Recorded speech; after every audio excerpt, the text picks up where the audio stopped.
2023년 6월 6일 현충일 아침입니다. 여러분들과 함께 오늘의 말씀을 살펴보는 시간을 갖도록 하겠습니다. 오늘의 말씀은 에스더서 2장 19절에서 23절의 짧은 본문의 말씀입니다. 자, 이 말씀을 읽기 전에 먼저 제가 계속해서 강조드리고 있는 문맥을 확인해 보도록 하겠습니다. 에스더서가 어떻게 시작하였나요? 어떠한 이야기로 시작하였나요? 그 장면을 다시 한번 떠올려 보시기를 바랍니다. 마치 드라마를 본 것처럼, 영화를 본 것처럼 그 장면을 다시 한번 머릿속에 생생히 떠올려 보시기를 바랍니다. 에스더서는 아하수에로라는 페르시아 왕의 이야기로 시작하였습니다. 그가 3년 만에, 즉위 3년 만에 수산궁에서 잔치를 엽니다. 각 지방의 모든 공무원들을 불러 큰 잔치를 열어서 180일간의 잔치를 열었습니다. 이 잔치를 통하여 우리에게 무엇을 보여주었습니까? 그의 재력, 그의 능력, 그의 부함, 이 모든 것들을 보여주지 않았습니까?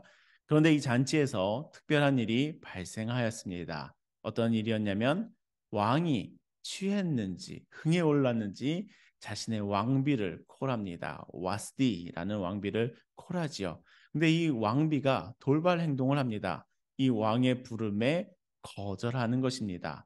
자, 이에 왕은 화가 나서 그 나라의 현자들을 불러 이 일을 어찌 처리할까를 논합니다. 그런데 이 현자들 가운데 어떤 이야기가 나오냐면 이 왕비 와스디의 행동이 이 나라 모든 여자들의 행동이 될 수 있다. 그러니 이 왕비를 폐하라. 그리고 새로운 여왕을 올려라. 라고 하는 조언을 해줍니다. 자, 이 말에 이 아하스웨로 왕이 마음이 좋아져서 이 와스디라는 왕비를 폐하고 새로운 왕비를 찾습니다. 자, 이제 장면은 새로운 사람으로 바뀌게 됩니다. 어떠한 사람이 등장하냐면 모르드게라는 사람입니다. 성경은 이 사람이 바벨론 느부갓네살 왕 때 끌려온 사람이다라고 표현하고 있습니다. 자, 바벨론 느부갓네살 왕 때 끌려온 사람, 즉 바벨론 침공 때 이 느부갓네살 왕들이 유다인들을 포로로 끌고 갔죠. 이러한 역사적 배경에 대한 이야기는 제가 에스더서를 시작하기 전에 영상에 짧게나마 자그마한 설명을 달아놨습니다. 그 영상을 다시 한번 참고해 보시면서요. 모르드게는 바벨론 때 끌려온 사람입니다. 자, 그러면서 또 새로운 사람이 등장하는데요. 하다사, 곧 에스더라는 여자입니다. 자, 하다사라는 말은 유다식 이름이고 에스테르라고 하는 에스더의 이름은 페르시아식 이름입니다. 즉 우리가 읽고 있는 드디어 에스더서의 주인공인 에스더가 등장하였습니다. 자, 이 에스더는 부모를 잃고 모르드게의 손에서 자랐습니다. 모르드게가 삼촌이었거든요. 이 에스더가 모르드게의 손에서 자랐다. 양육되었다라면서 성경이 기록하면서 이제 다시 그 장면은 왕비를 구하는 왕궁으로 옮겨지게 됩니다. 자, 그 왕궁으로 옮겨졌을 때 이 왕비를 구하는 이 자리에 에스더도 자리하고 있었습니다. 그리고 정말 놀랍게도 이 왕비들을 이제 왕비의 후보들이 된 이 여인들을 이제 관리하는 내시가 있었는데 그 자의 이름이 헤게였지요. 헤게의 눈에 이 에스더가 눈에 들게 되고요. 그 후로 이 과정을 통해서 에스더가 이 끌려온 포로민들의 한 사람 중에 하나인 에스더가 이 페르시아라는 제국의 왕비가 되는 모습이 지금까지의 에스더서의 이야기였습니다. 자, 이 이야기의 흐름을 잘 붙잡으며 오늘의 말씀을 읽어보도록 하겠습니다. 자, 에스더서 2장 19절의 말씀입니다. 자, 처녀들을 다시 모을 때에는 모르드게가 대궐문에 앉았더라 라고 적고 있습니다. 자, 처녀들을 다시 모을 때 이거 조금 우리가 이해하기 어려운 표현이죠. 이거 도대체 무슨 말 하고 있는 걸까 라고 의문이 드는데 이 묵상지에서 아주 친절하게 각주를 달아놨습니다. 이렇게 땡땡땡 표시가 있죠. 그 땡땡땡 표시를 보시면 이 표현에 대한 내용이 적혀져 있습니다. 자, 묵상지도 사서 보시라고 적혀져 있는 내용은 굳이 읽어드리지는 않겠습니다. 넘어가겠습니다. 자, 그러고 모르드게가 대궐 문 앞에 앉아 있습니다. 자, 문 앞에 앉아 있다. 이것은 어, 문 앞에서 구걸하고 있는 사람 이야기하고 있는 것은 아닙니다. 킹스게이트라고 해서 모든 사람들의 이 성읍을 출입하는 자리입니다. 그곳에서 출입하는 사람들을 관리하고 있는 공무원 같은 존재가 바로 모르드게라는 것이랍니다. 자, 그래서 JPS라는 이제 유대교 주석에 따르면 이 모르드게가 왕의 비밀 경찰 같은 역할이다라고까지 표현하고 해석하고 있습니다. 자, 계속 말씀 읽어보도록 하겠습니다. 20절입니다. 에스더는 모르드게가 명령한 대로 그 종족과 민족을 말하지 아니하니 그가 모르드게의 명령을 양육받을 때와 같이 따름이더라. 자, 에스더가 이제 모르드게 삼촌 모르드게의 손에서 자랐는데 이 모르드게가 너는 너의 출신을 밝히지 말라라고 했었거든요. 그 명령대로 에스더는 종족과 민족을 말하지 아니하였습니다. 자, 이게 굉장한 복선이 되는데요. 지금 스포일러 할 수는 없으니까 여러분들 말씀을 계속해서 묵상해 보시기 바랍니다. 자, 21절입니다. 모르드게가 대궐문에 앉아 있을 때 문을 지키던 왕의 내시 빅단과 데레스 두 사람이 원한을 품고 아하수에로 왕을 암살하려는 음모를 꾸민 것을 모르드게가 알고 왕후 에스더에게 알리니 에스더가 모르드게의 이름으로 왕에게 아렌지라. 자, 이 말씀을 살펴보면 모르드게가 대궐문 앞에 앉아 있어서 많은 사람들의 출입을 다 관리하고 있으니 어떤 소문을 듣게 됩니다. 그것은 왕의 내시 빅단과 테레스 두 사람이 왕을 암살할 시도를 하고 있다라는 것이죠. 자, 반역을 꾸미고 있는 것을 모르드게가 에스더에게 고하였고 에스더는 모르드게의 이름으로 왕에게 아뢰입니다. 자, 그러자 23절을 보시면 조사하여 실증을 얻었으므로 두 사람을 나무에 달고 그 일을 왕 앞에서 궁중일기에 기록하니라 라고 적고 있습니다. 자, 실제로 이제 모르드게가 제보를 하였고 그 일이 조사가 이루어졌고 그 제보가 사실이라는 것이 밝혀지자, 즉 암살 시도가 밝혀지자 두 사람을 처형하면서 이 이야기가 마무리되었습니다. 그러면서도 우리가 꼭 기억해야 될 게 이 일이 왕 앞에서 궁중일기에 기록되었다라는 것입니다.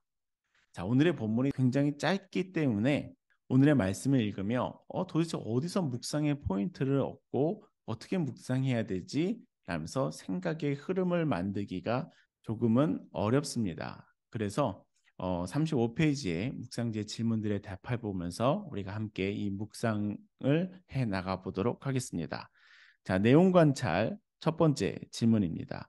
모르드게가 앉았던 곳은 어디입니까? 여러분들 잘 아시겠죠? 대궐문 앞에 앉아 있었습니다. 킹스게이트에 앉아 있었고 그곳에서의 역할은 공무원 같은 역할입니다. 자, 두 번째 질문입니다. 모르드게가 그곳에서 엿듣게 된 사실은 무엇입니까? 왕을 암살하려는 두 명의 내시가 있다라는 소문이었습니다. 자, 그 소문을 에스더를 통하여 왕에게 고하게 되었었습니다. 자, 세 번째 질문, 연구와 묵상. 모르드게는 왜 왕의 암살 음모를 밝혔음에도 포상을 받지 못합니까? 라고 질문하고 있습니다. 자, 이번 세 번째 질문이 조금 어렵게 다가오실 수가 있습니다. 갑자기 생각이 점프를 하였는데요. 이 중간중간 이 디딤돌이 없는 채로 점프를 하여 가지고 모르드게는 왜 왕의 암살 음모를 밝혔음에도 포상을 받지 못하였지라고 이 질문을 이해하기가 어려우실 수가 있습니다. 지금 묵상지에서는 본문에서 모르드게가 포상을 받지 못하였다. 이러한 그러한 포상에 관한 기록이 없다라는 것을 주목하여 이 모르드게가 포상을 받지 못하였구나 라면서 그것을 관찰의 포인트를 잡고 묵상의 생각을 이끌어 가고 있는 상황입니다. 자, 그래서 오늘 이 묵상지의 길라잡이 부분을 읽어보시면 중간 관리들이 공을 빼앗았다라고 판단하고 있거든요. 자, 우리가 이 판단을 스스로 하기가 어려우실 수가 있습니다.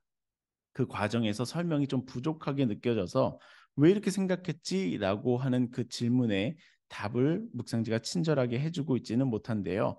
그렇기 때문에 사실 제가 문맥을 강조드립니다.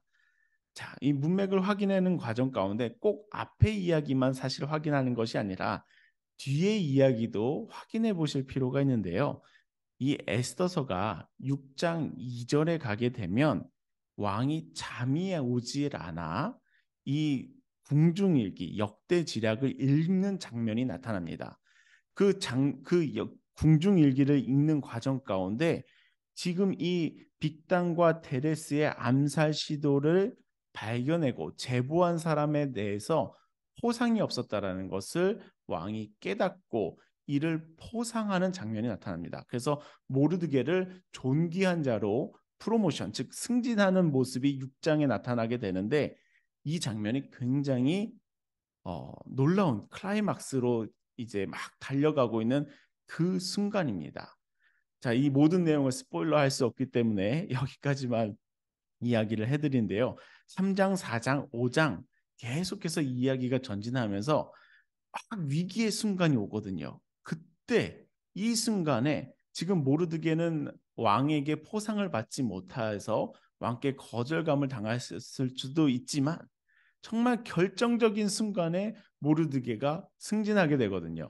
그리고 하만으로부터의 위협에서 아주 놀라운 승기를 잡는 순간이 이루어지게 되는데 그 모든 내용을 지금 스포일러 할 수는 없기 때문에 여러분들 묵상을 하루만 하지 마시고 매일같이 하셔야 된답니다. 이 이야기를 계속 붙잡고 있어야 정말 에스더서를 통하여 하나님께서 우리에게 주고 싶은 그 메시지와 은혜에 다가갈 수 있는 것이랍니다. 자, 다시 그래서 이 문맥을 잠깐 언급드렸던 것에서 다시 2장으로 돌아오면 모르드게는 지금 포상을 받지 못하였습니다. 이 암살 시도라고 하는 반역의 제보를 하였는데 왕으로부터 아무런 보상을 받지 못한 그 상황입니다. 자, 그것에 대해서 묵상지는 중간 관리들이 공을 빼앗았다라고 이제 해석하고 있고요. 저는 이것에 더해서 여러분들과 나누고 싶은 이 순간은 하나님께서 모르드게에게 이 포상받는 순간을 가리셨다라는 겁니다. 하나님께서 이 포상의 순간을 미루셨다라는 것입니다. 지금 이 순간에 지금 2장에서 모르드게가 포상을 받고 승진할 수도 있습니다. 하지만 하나님께서는 그렇게 인생을 이끄시지 아니하시고 덮어두십니다. 그리고 미루십니다. 그리고 더 결정적인 순간에 더 클라이막스에 짜잔 하고 이 일을 터뜨리십니다. 이것은 인생의 복선과 같은 것인데요. 하나님께서 때를 미루시는 장면으로 우리가 또한 해석할 수 있습니다. 자, 그러면서 우리가 계속해서 묵상지의 내용을 살펴보도록 하겠습니다. 느낀 점 4번 질문입니다. 왕의 목숨을 구하고도 보상을 받지 못한 모르드게를 보며 무엇을 느낍니까? 사실 정말 여러분들의 회사에서 정말 결정적인 일을 해냈는데 보상을 받지 못하였다. 여러분들 얼마나 낙심되시겠습니까? 모르드게의 심정을 좀 같이 헤아려 보시기를 바랍니다. 결단과 적용 5번째 질문입니다. 하나님께서 당장 보상해 주지 않으신다는 억울함 때문에 힘들었던 적은 언제입니까? 하나님의 때를 믿으며 다른 이들을 복되게 하기 위하여 오늘 무엇을 실천하겠습니까? 라고 질문하고 있습니다. 하나님께서 나에게 보상해 주지 아니하신다. 이런 마음 가져보신 적 있습니까? 나의 삶 가운데 왜 이 순간에 나를 돕지 아니하시지? 나를 보상해 주지 아니하시지? 라고 고민해 보신 적 있습니까? 그 이야기는 목장 모임에서 들어보도록 하겠습니다. 그러면서 하나님의 때를 믿으며 다른 이들을 복되게 하기 위해서 오늘 무엇을 실천하시겠습니까? 라고 질문하고 있죠. 이런 개인적인 결단의 내용도 우리 함께 목장에서 나누고 그 결단을 위해 함께 기도하는 시간들을 가져보도록 하겠습니다. 그러면서 이제 이 본문을 함께 묵상하면서 여러분들과 나누고 싶은 하나님의 메시지가 있다면 하나님의 때는 예고 없이 찾아온다는 것입니다. 하나님의 때는 하나님께서 정하시는 것이기 때문에 지금 내가 원하는 때에 주지 아니하시고 미루시는 때도 있다는 것입니다. 자, 그래서 하나님의 때는 언제나 예고 없이 우리가 알 수 없는 순간에 정말 기가 막히게 찾아오기도 한답니다. 그러나 그때는 정말 그때는 하나님을 신뢰하며 기다리는 자의 것이랍니다. 모르드게가 지금 하나님께서 나를 보상해 주지 아니하셨다라면서 그의 믿음을 던져버리고 발로 차버리고 나가버렸으면 이 에스더서에 나타날 이 위기의 순간에 유다인들은 어떻게 되었을까요? 결국은 하나님의 때는 하나님을 신뢰하며 기다리는 자의 것이랍니다. 그래서 믿음이라는 것은 잘 기다린다라는 의미입니다. 오늘 이 말씀의 내용들을 여러분들과 함께 나누었습니다. 이 말씀들을 함께 생각하며 여러분들의 삶 가운데 오늘의 말씀이 하나님의 메시지가 되고 하나님의 음성이 되는 순간이 있었기를 소망합니다. 함께 묵상지의 골방 기도의 내용을 읽으며 오늘의 시간을 마치도록 하겠습니다. 복의 통로로 쓰임받아 주변을 이롭게 하며 이웃을 살아나게 돕는 인생이 되게 하소서. 아멘. 오늘의 말씀이 우리들의 삶 가운데 역사하시기를 예수님의 이름으로 축복합니다. 감사합니다.